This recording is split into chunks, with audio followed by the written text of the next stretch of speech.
जय गुरु।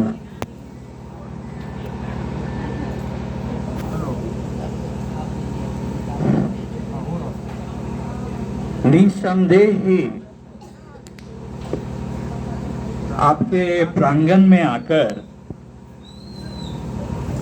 हम लोग कृतार्थ हुए, धन्य हुए। ठाकुर जी की एक वाणी है कि पिता ही धर्म, पिता ही स्वर्ग, पिता ही तप की नंदना, पितृ प्रीति संचार करती सब देवों की वंदना।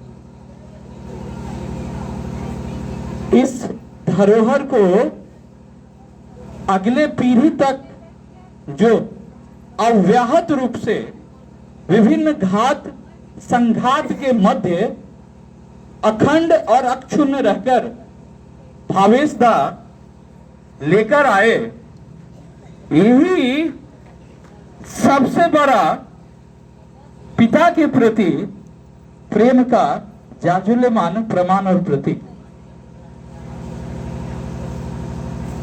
जैसे बाइबल में एक जगह है, हर चर्च के आगे हम लोग देखते हैं ना, लिखा रहता है, no one can come to the father but by me. हमारे सनातन परंपरा में ईश्वर के मूर्त प्रतीक आचार्य होते हैं, और अभी संयोगवश पिछला 3 दिन जो मेरा बीता है निजी तौर पर, वो देवघर से मैं कल लौटा ही हूं। श्री ठाकुर की दया से आचार्य देव का सानिध्य लाभ करने का सौभाग्य और सुअवसर पिछले 3 दिन प्राप्त हुआ। तो अभी आचार्य देव के संगति का जो रस है वो मेरे जेहन और माथे पर नशे की तरह सवार है। उसको तोड़कर शब्दों की दुनिया में आकर आप लोगों का सेवा करना मेरे लिए बड़ा ही कठिन है। फिर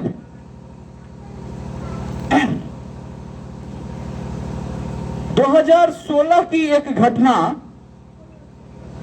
अभी आप लोगों के समक्ष मैं रखूंगा। सन 2016 में जो हमारे वर्तमान आचार्य देव हैं श्री अर्कद्युति चक्रवर्ती, उनका नाम है ना, तो आचार्य देव पूरे भारतवर्ष के भ्रमण पर निकले, जिसमें बहुत ही कम समय में 1 लाख से अधिक नर नारी श्री ठाकुर जी से दीक्षा के माध्यम से युक्त हुए। उसी 2016 के उस पूरे भारतवर्ष के दीक्षा कार्यक्रम के दौरान इंदौर स्टेशन की एक घटना, ट्रेन से आचार्य देव उस स्टेशन को क्रॉस कर रहे थे और कुछ देर के लिए उनका गाड़ी ट्रेन रुका है इंदौर स्टेशन। आचार्य देव के साथ जो लोग चलते हैं वो उस समय बॉगी से नीचे उतरकर सब चाय पानी टहल घूम रहे, और बॉगी में एक आदमी चढ़ा है और उसके हाथ में 2 पैकेट है और वो पूछ रहा है, ए चक्रवर्ती कौन है यहाँ पर? ऐसे ही आचार्य देव का नाम है अर्कद्युति चक्रवर्ती, और वो व्यक्ति ए चक्रवर्ती करके अलग बर्थ टू बर्थ ढूंढता हुआ इधर उधर कर रहा। आचार्य देव उसकी तरफ इशारा करके बोले कि मैं ही हूं ए चक्रवर्ती। वो व्यक्ति आचार्य देव के पास आया और उसके हाथ में कैरी बैग है, प्लास्टिक का थैला, जिसमें खाना का 2 पैकेट। वो पैकेट आचार्य देव उसके हाथ से लिए और उसको बोले कि देखिए, ये चक्रवर्ती हो सकता है कोई और भी हो, लेकिन आपको परेशान मैंने देखा, तो आपकी परेशानी दूर हो तो मैंने ये आपके हाथ से ले लिया है, ठीक है। तो जैसे ही आचार्य देव वो पॉलिथीन पकड़ते हैं कि तभी नीचे से जो लोग आचार्य देव के साथ थे वो लोग देखे और दौड़े दौड़े आए आचार्य देव के पास। तो आप सभी तो ब्राह्मण, श्रेष्ठ ब्राह्मण कुल से हैं। श्री ठाकुर जी भी सांडिल गोत्र बारेन श्रेणी के ब्राह्मण कुल में ठाकुर जी का आविर्भाव हुआ है, तो चावल तो खाएंगे नहीं, चावल दूसरे के हाथ का किसका बना हुआ है पता नहीं, और उस फूड पैकेट में चावल। तो आचार्य देव के साथ जो लोग हैं वो चावल देखकर घबरा गए कि अरे दादा इसमें तो चावल है।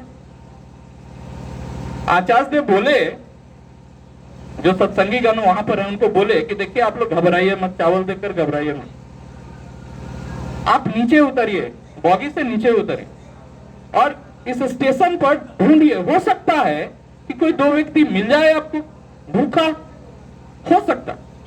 अगर वो दो व्यक्ति कोई मिल जाए आपको भूखा, तो हाथ जोड़कर प्रेम से उनको कहिएगा कि देवघर में सत्संग के जो आचार्य देव हैं, उनके पुत्र इस ट्रेन में हैं और उन्होंने ये खाना भिजवाया है। अगर आप लोग ये भोजन ग्रहण करेंगे तो हम लोग कृतार्थ होंगे और आचार्य देव के जो पुत्र हैं वो उनको बहुत खुशी मिलेगी। ऐसे हाथ जोड़कर कहना। ठीक। तो आचार्य देव के साथ जो लोग थे वो फूड पैकेट लेके बोगी से नीचे स्टेशन पर उतर के ढूंढना शुरू किए। ठीक है। वहां एक कोने में दो इंसान बैठा दिखाई पड़ा।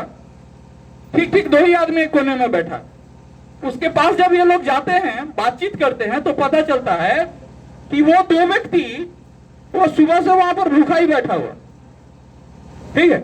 और जब वो सुना कि इस तरह से आग्रह किया गया है कि अगर आप भोजन ग्रहण कर लेंगे तो आचार्य देव के जो पुत्र हैं ट्रेन में उनको बहुत खुशी होगी, हम सभी सत्संगीगण कृतार्थ होंगे, तो वो इंसान दोनों ही भाव विवल होता है। और आगे क्या कथा है इसके पीछे, बातचीत होती है तो क्या पता चलता है, दोनों ट्रक ड्राइवर, एक ट्रक ड्राइवर है और एक उसका हेल्पर है। क्या कहानी हुई थी कि उनका ट्रक खराब हो गया और उनके पास जो पैसा बचा हुआ था, उसके मालिक का फोन था कि भाई वो उसी पैसे से जितना जो कर सकते हो व्यवस्था करके ट्रक छोड़ो, जो पैसा पॉकेट में बचता है उससे यहां आओ जहां मालिक का जगह है। ठीक है, फिर आगे देखा जाएगा। अब इन 2 इंसान के पास उतना ही पैसा बचा है जिससे ट्रेन टिकट बेचारे खरीद पाए और भूखे पेट बांध कर बैठे हो। और आगे क्या पता चलता है, इसमें से एक व्यक्ति ऐसा है जो श्री श्री ठाकुर जी का दीक्षा जिसकी मां ग्रहण किए हुए, एक उसकी माता सत्संगी है और वो भोजन ग्रहण वो लोग किए प्रेम से और वो ट्रेन से वहां से काफिला आगे बढ़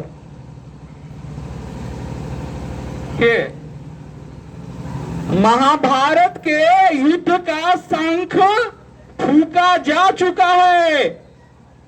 वह परात्पर परब्रह्मेश्वर श्रीमद् भागवतम के 2 खंड में जहां है, संबलपुर नामक गांव में ब्राह्मण कुल में सफेद घोड़े पर सवार होकर आएंगे, उनका आना, उनका आविर्भाव माता के घर में हो चुका। वह कुरुक्षेत्र था और वहां धर्म युद्ध था। इस कुरुक्षेत्र का भी शंख फूका जा चुका है। फर्क सिर्फ एक है, अब की बार यह युद्ध प्रेम युद्ध है। अब की बार रक्तपात नहीं है, किंतु बलिदान तो वैसा ही है।